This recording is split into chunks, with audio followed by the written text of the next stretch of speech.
Hi everyone, welcome to my YouTube channel. My name is Kritika Shekhawat and I am All India rank 36 through UPSC CDS entry.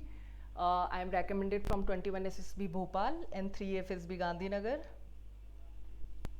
If death strikes before I prove my blood, I swear I will kill death. One of India's most celebrated war heroes.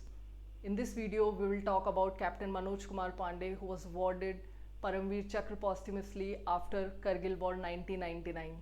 जैसा कि आप सभी को पता है, मैंने एक important और फेमस पर्सनैलिटीज़ की सीरीज़ स्टार्ट की है जिसमें हम ऑलरेडी बिपिन रावत सर को कवर कर चुके हैं, मेजर शैतान सिंह भाटी सर को भी हम कवर कर चुके हैं और उसी सीरीज़ में आज हम कैप्टन मनोज कुमार पांडे को कवर करने वाले हैं। ये करगिल वॉर मेमोरियल है। अगर आप कश्मीर जाते हैं तो ऑपरेशन विजय की सफलता के लिए जो ये वॉर मेमोरियल बनाया गया, आप इसे विज़िट करें।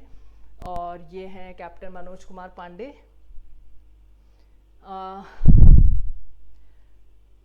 कैप्टन मनोज कुमार पांडे का जन्म 25 जून 1975 को हुआ था।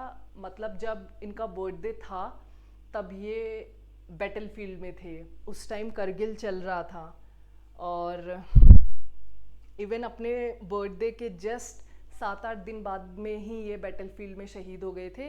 इनका जन्म सीतापुर यूपी में हुआ है और वीरगति को ये 3 जुलाई 1999 को ये वीरगति को प्राप्त हुए और इनकी उम्र सिर्फ 24 ईयर्स थी। आप सोच के देखिए, 24 ईयर्स में हमें ये नहीं पता होता है कि हमें लाइफ में करना क्या है और बनना क्या है, और इन्होंने अपनी लाइफ सेक्रीफाइस कर दी इंडिया के लिए, हमारे लिए। तो 25 जून को इनका बर्थडे था और 3 जुलाई को ये शहीद हो गए। नमन है ऐसे भारतीय सैनिकों को। एजुकेशन की अगर हम बात करें तो ये सैनिक स्कूल जो यूपी में है वहाँ से पढ़े हैं। उसके बाद में रानी लक्ष्मीबाई मेमोरियल जो सीनियर सेकेंडरी स्कूल है लखनऊ में, वहाँ से पढ़े हैं।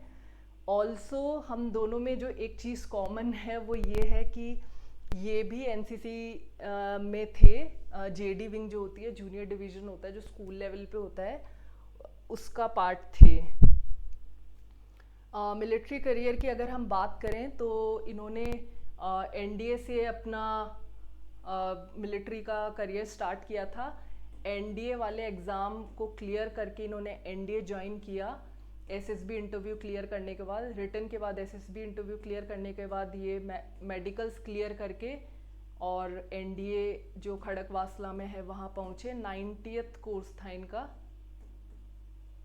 परमानेंट कमीशन होता है, आप सभी को पता है एनडीए। और कौन सी यूनिट मिली थी इन्हें? 1st battalion of Gorkha rifles. कई जगह आप 1/11 ऐसे देखोगे।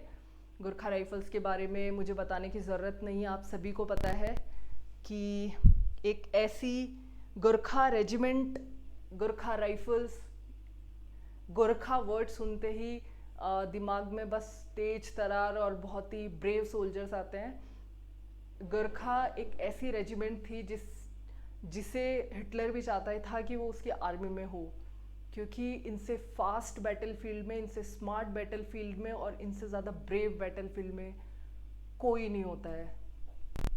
तो इनका 1/11 गोरखा राइफल्स में ये कमीशन हुए थे एज ए ल्यूटेनेंट 1997। 7 जून 1997 को इनकी कमीशनिंग हुई थी। जैसा कि आप सभी को पता है, एनडीए में साल में 2 बार पीओपी होती है। दिसंबर में पासिंग आउट होती है और जनवरी में नेक्स्ट कोर्स स्टार्ट हो जाता है, और जून में पासिंग आउट परेड होती है और जुलाई में नेक्स्ट कोर्स स्टार्ट हो जाता है। सेम आईएमए के साथ में है। ओटीए में थोड़ा सा डिफरेंट है और ये एएफए के साथ भी सेम है। ओटीए में थोड़ा सा डिफरेंट है। ओटीए में अप्रैल में होता है और अक्टूबर में होती है ज्वाइनिंग। तो 1 महीना पहले सितंबर में पासिंग आउट परेड होती है, यहाँ मार्च में पासिंग आउट परेड होती है। ये मैंने सोचा बता दूं आपको अगर आप फोर्सेस में आने वाले हैं तो। इसके बाद में मिशंस एंड लेगेसी की हम बात करेंगे। ये ऑपरेशन खालूवार में जिसमें इन्होंने पार्ट किया था, वहाँ की ये मशीन गन एंड ऑल रखी हुई है। उस टाइम पे जो 1/11 गोरखा राइफल्स थी वो इन्फेंट्री जो ब्रिगेड थी, 70 इन्फेंट्री ब्रिगेड के अंडर थी। आप सभी को पता है कि आर्मी में सबसे छोटी यूनिट को बोलते हैं हम सेक्शन, उसके बाद में होता है प्लेटून, प्लेटून के बाद में होती है हमारी कंपनी, कंपनी के बाद में होती है बटालियन, बटालियन के बाद में होती है ब्रिगेड, ब्रिगेड के बाद में होती है डिवीज़न, और डिवीज़न के बाद में हमारी होती है कोर, फिर मेन 7 कमांड्स आ जाती है इंडियन आर्मी की, और सबसे ऊपर हमारे होता है आर्मी हेडक्वार्टर्स। हो सकता है ऊपर नीचे कुछ हो गया हो, but as far as I know यही पूरा ऑर्गेनाइजेशन होता है इंडियन आर्मी का। इसके बाद में हम अगर बात करें करगिल वॉर की, तो आप देख सकते हैं इस एरिया में वॉर हुआ था, और ये टाइगर हिल वाला एरिया है, ये टोलोलिंग वाला एरिया है, ये काक्सर एरिया है, ये बटालिक सेक्टर है। ये वाले सेक्टर में, इस वाले सेक्टर में 1/11 गुरखा राइफल्स, लद्दाख स्काउट्स, ये सब डील कर रहे थे। तो कैप्टन मनोज कुमार पांडे इस साइड थे, और ये वाला जो एरिया था ये स्ट्रेटेजिकली बहुत इंपॉर्टेंट था, क्योंकि जैसे आप देख सकते हो नेशनल हाईवे यहीं से निकल रहा है।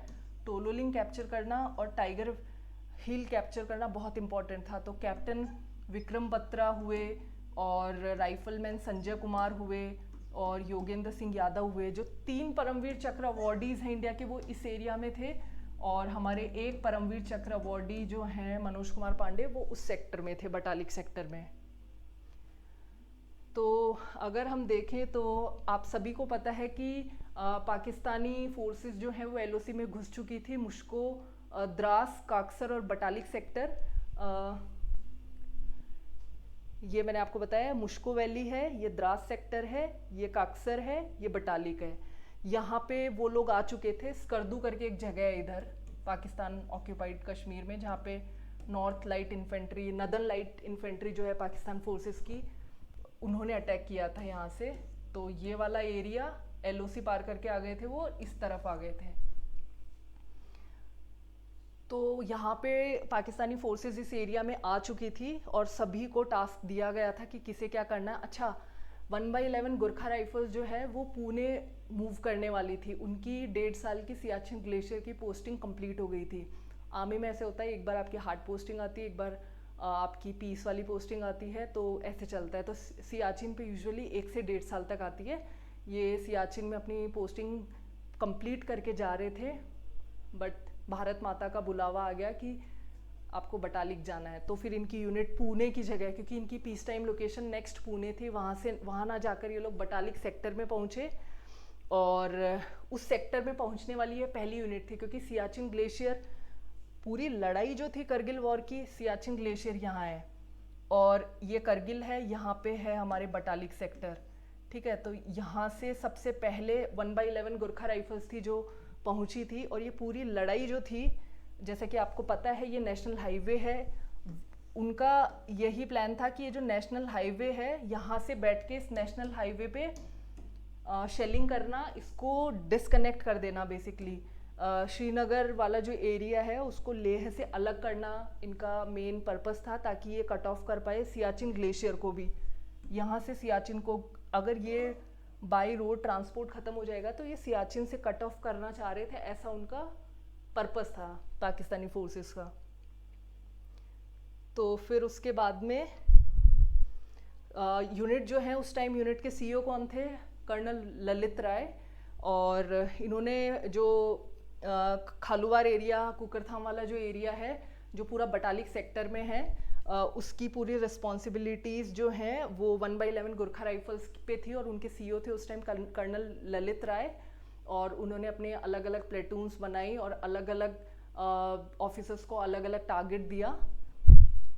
तो कैप्टन मनोज कुमार पांडे थे, उनको भी खालूवार वाला एरिया दिया, जो बटालिक सेक्टर है ना, उसमें खालूवार, कुकरथाम और ये सारे एरियाज़ हैं वहाँ पे। तो इनको जो एरिया मिला वो मिला खालूवार वाला एरिया इनको दिया। और उस कंपनी को, जो ब्रावो कंपनी थी, उसको लीड कौन कर रहे थे? कैप्टन मनोज कुमार पांडे कर रहे थे। उन्होंने एक वहाँ पे जो बार टॉप करके है वो कैप्चर किया, और उसके बाद में अपनी पहली पोस्ट वहाँ पे एस्टेब्लिश करी। उसके बाद में वो बाकी के बंकर्स क्लियर करने जा रहे थे। 4 बंकर्स का रिस्पॉन्सिबिलिटी उन्होंने लिया, 3 बंकर्स को वो क्लियर कर चुके थे, 4th को वो करने वाले थे। तब तक पहले उनके थाई में बुलेट आई, आके लगी।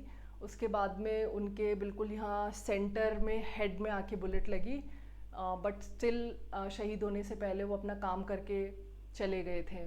तो बहुत बहादुरी उन्होंने वहाँ पे दिखाई।